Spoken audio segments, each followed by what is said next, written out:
Сайн чанарын дээшлэгчийн конус нь багшны мэдрэх чадвар болон доктортой байдалд нөлөөлөгч гол хүчин зүйл болж байдаг. Ижлэнд ICP, OVS системийн хувьд маш хүчтэй хүчлийн матрицуудтай ажиллаж байгаа үед цэвэрлэлд орохоос хамгаалж стандарт платинум үзүүрт дээшлэгчийн конустай байдаг. Хэрвээ цэвэрлэлд орсон үед конусыг цэвэрлэх давтамж нэмэгдэхээс гадна цэвэрлэх хугацааг уртасгаж мөн конусын насжилтыг богиносгодог. Ижлэндийн никл престэй платинум үзүүрт дээшлэгчийн конус нь цэвэрлэлт төсвөртэй цэвэрлэгийг багасгаж, насжилтыг уртасгаж өгдөг.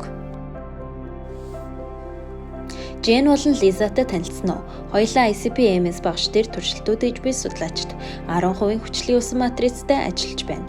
Жений хувьд стандарт платинум бүрээс бүхий конусыг хэрэглэж байгаа бол Лиза Ижлентийн өөрийнх нь үйлдвэрлэсэн никл престэй платинум үзүүрт дээшлэгчийн конусыг хэрэглэж байна. 2 удаа 15 цаг тасралтгүй багжийг ажилласны дараа Жен дээшлэгчийн конус алерт цэвэрлэлд ороод эхэлснийг ажигласан бөгөөд нэлээд урт хугацааг цэвэрлэгийн зарцуулах шаардлагатай болж үүнээс үүдэн ажлын үр дүн хойшлоход хүрнэ.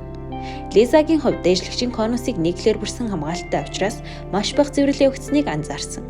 Цэвэрлэгээ хийхдээ машингийн 1% хариуцлагын усамлаар өдөр тутмын цэвэрлэгээ хийхэд хангалттай байсан.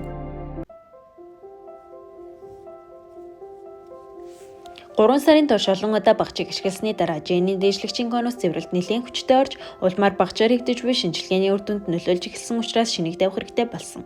Энэ нь дахиад л нэмэлт зардал гаргаж мөн ажлыг удаашруулахад хүргэсэн.